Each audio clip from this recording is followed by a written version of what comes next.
Olá, primeira série, tudo bem? Bom dia, tudo certinho? Professora Daiane aqui. Vou corrigir com vocês hoje as atividades que eu solicitei como tarefa na última aula. Eu havia deixado liberado aí até a data da quinta-feira, positivo, tá? Então, é só enviar para vocês aqui esta correção, né? Para que vocês verifiquem aí. Espero que vocês tenham conseguido fazer, que tenham compreendido, né? Algumas coisas, alguns conceitos aí vocês já têm lá do nono ano ainda, né? Então, espero que tenham conseguido fazer esses exercícios sem dificuldades. Como eu falei para vocês na aula anterior, nesse exercício aqui, você só vai observar os cátions, né? Quais são os cátions que temos aqui e como ficaria a fórmula molecular unindo-se com o ânion Cl-. Então, vai unir, por exemplo, aqui o sódio com o cloro, né? O cálcio com o cloro. Aí vocês podem observar aquelas regrinhas que eu falei, que nós vimos aí também no conteúdo, né, anterior, na aula anterior, no conteúdo, que você pode inverter. Se você não sabe a quantidade que você vai ter aí do cloro, por exemplo, do ânion ou até do cátion também, é só inverter as posições. Então, você, por exemplo, imagina aqui o cloro, né? A carga dele é menos. Então, esta carga seria a quantidade que você vai ter de sódio também. Então, aqui o sódio e o cloro formaram uma molécula só com um átomo de cada um, NaCl, né? Já quando você tem a ligação com o cálcio, você tem Ca2+. Então, para suprir essa carga de 2+, você precisa ter 2 átomos de cloro, porque cada cloro só recebe um elétron, e o cálcio, nesse caso, perde 2 elétrons, certo? Então, por isso que foi 2 átomos de cloro para 1 de cálcio. Aqui na mesma situação com o magnésio, Mg, né? Então, como a carga dele é 2+, ele precisa de 2 cloros para fazer a ligação, tá? O bário, que também Ba2+, então vai precisar de 2 Cl, então BaCl2, né? O bronzo, 2+, também 2 átomos de cloro. E o último aqui, o potássio, né? Que é com a carga 1+, aí para mim só um átomo. Então, Cl é 1 menos, o potássio é 1 mais, ficou só KCl, tá? Então, essa foi a questão número 1. A questão número 2, né? Na questão número 2, nós vimos ali sobre a veracidade dessas questões, dessas duas afirmativas aqui, e eu já respondi para vocês na aula anterior, né? Então, já tem aí, quem não tiver pego, pode pegar o vídeo da aula anterior, que foi aí do dia 26, né? E aí, pode conferir as respostinhas ali, a letra A e letra B. A número 3, então, está falando sobre o íon fluoreto, tá? F-, presente nos metais que tem a função de evitar a formação de cáries.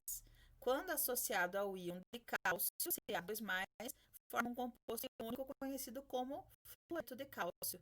Determine a fórmula do composto. Primeira coisa, é só observar quantos elétrons o flúor precisa receber. 1, né? E o cálcio precisa perder 2. Por isso, a fórmula vai ser CaF2. Cada elétron vai para um átomo de flúor, certo? Por isso que ficou aqui então, CaF2. O número 4, né? Número 4 também havia pedido para que vocês fizessem aqui, então, tá? O óxido de alumínio, né?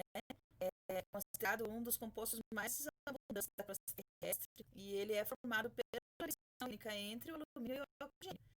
Desse composto também sai o principal minério, né? O principal componente do minério denominado bauxita, que é a matéria-prima para compor aí o metal alumínio, tá?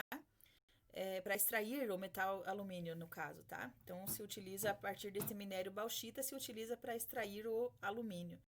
Com auxílio da tabela periódica e do material de apoio, né, escreva a fórmula molecular desse composto. Então, aquela mesma situação. Deixa eu ver se eu consigo fazer aqui um rabisquinho aqui para vocês. Então, vocês têm aqui, por exemplo, o alumínio, né? Que a carga dele, o prof vai tentar fazer aqui, tá? A carga do alumínio é 3+, tá? Ó, 3+. Esta é a carga do alumínio. Por que que é 3+? Porque ele lá na tabela periódica, ele está no grupo 3A, ou 13, né? Então, ele tem que perder 3 elétrons, certo? E o oxigênio, a carga do oxigênio é 2-.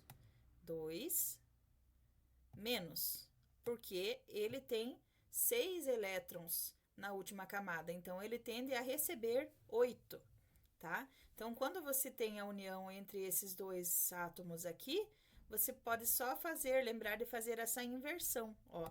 Você vai pegar aqui este que é a carga do alumínio, aqui do cátion, vai ser a quantidade de oxigênio. Por isso que você tem ali na tua fórmula, ó, 3 oxigênios, ok? Ali, ó, L2O3. E a carga aqui do oxigênio, que era 2, né, negativo, você passa ela como a quantidade de átomos de alumínio. Então, é só inverter. A carga de um vai ser a quantidade do outro. Por isso que nós temos a L2O3. Certito?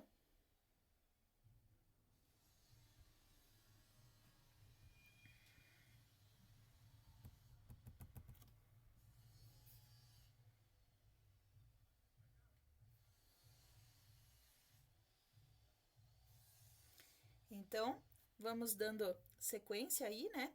Nós já fizemos aqui até a número 4, que está falando de ligação iônica. A partir ali da número 5, a partir então aqui da número 5, nós temos, né? Eu não tinha pedido para vocês como tarefa, só quero comentar com vocês sobre essa questão, tá? Essa questão ela está falando aqui sobre um acidente que aconteceu aí no Japão, aí há poucos anos, na verdade, comparando com a escala de acidentes nucleares aí, esse aí foi o último, né, que ocorreu aí no Japão, quando um tsunami atingiu o país e gerou aí um prejuízo bastante grande em uma usina nuclear, né, que acabou comprometendo uma usina nuclear de refrigeração, comprometeu o sistema de refrigeração da usina nuclear de Fukushima. E esse acidente, né, levou a várias explosões, migração de radioatividade, que ainda até hoje está sendo bastante intensa, tá? Ainda tem bastante radiação naquele lugar, né? Então, essa questão está falando sobre isso, e está dizendo para minimizar a probabilidade, né, de aumentar a incidência de tumores glandulares nas pessoas devido aos isótopos radioativos que foram liberados, tá? Então, para minimizar a probabilidade, as pessoas foi prescrito para as pessoas, foram receitados para essas pessoas mais atingidas a usarem as pastilhas de um composto chamado de iodeto de potássio. Então, com esse medicamento, iodeto de potássio, eles têm, então, a chance de minimizar a probabilidade aí de ter incidências de tumores, de câncer, devido à radiação, né? Aí pergunta para nós qual tipo de ligação entre os elementos desse composto. Justifique sua resposta utilizando a distribuição eletrônica dos elementos. Então, neste caso aqui, né, eu vou mostrar para vocês a resolução pela distribuição eletrônica, tá?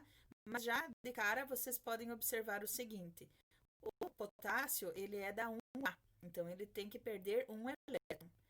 O iodo, ele é da 17A, então ele tem que receber um elétron, tá? Então, por isso que ocorre a ligação iônica, né? Então, o tipo de ligação que ocorre é iônica, porque um deles tem tendência de receber e o outro tem a tendência de perder o elétron. Por isso que ocorre essa ligação iônica, tá? Justificando pela distribuição eletrônica, vou mostrar aqui para vocês, um momentinho. Então, só colocando aqui, né? Aqui já aparece também a número 2, para quem não tinha anotado ali a resposta da número 2, porque que a letra A é verdadeira e a letra B é falsa, né?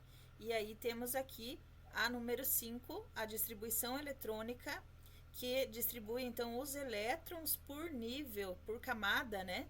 Por camada e por nível e subnível aqui os elétrons de cada elemento. Então, o do potássio, né?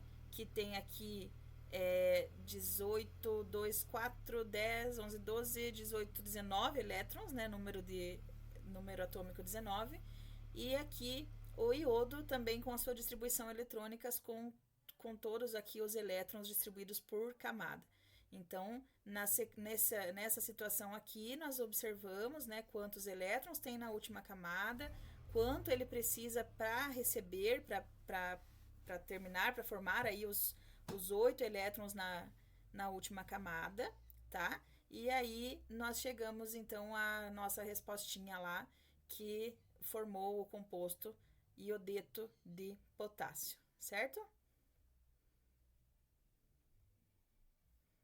Só observem aqui que, no caso, a última camada do iodo aqui é a camada 5, tá? Então, destaque aqui que está, por exemplo, aqui ele está na ordem de distribuição de energia. Então, podem ver que aparece aqui, por exemplo, 4S2, aí depois o 3D10, depois o 4P6, porque vai fazendo a distribuição por nível de energia, tá? Então, vai distribuindo por subníveis mais energéticos, né? Que aí faz todo aquele zigue-zague lá que aparece no diagrama de Linus Pauling, tá? Mas aqui vocês podem observar, então, que a última camada é a 5, onde tem aqui, ó, o nível S com 2 elétrons e o nível P com 5. Por isso que ele tem, então, 7 elétrons na última camada. Já o potássio, a última camada aqui é a 4 mesmo, com 1 elétron somente. Então, doou o elétron aqui pro iodo e ambos permanecem ali com 8 elétrons na camada de valência, beleza? Eu vou pedir para vocês, bem em breve, para que nós façamos aí uma atividade em grupo, um trabalho em grupo, tá? Então, provavelmente na aula ao vivo, já na segunda-feira, eu devo colocar para vocês já como vai ser feito os assuntos, os temas dos quais nós faremos a respeito desse trabalho, tá? E aí vocês vão se organizar, né, e vão montar o trabalhinho e apresentar, assim como nós professores estamos apresentando as nossas telas aí, os nossos conteúdos, as nossas aulas para vocês também vão apresentar o trabalho de vocês em grupo, tá? Mas daí essa organização a gente já vê na aula ao vivo, eu já combino direitinho com vocês como que vai ficar, tá ok? E aí, bom final de semana, não tem tarefa para hoje, né? Na segunda-feira nós retomamos nossos estudos. Até mais, descansem, estudem, aproveitem e um abraço da prof.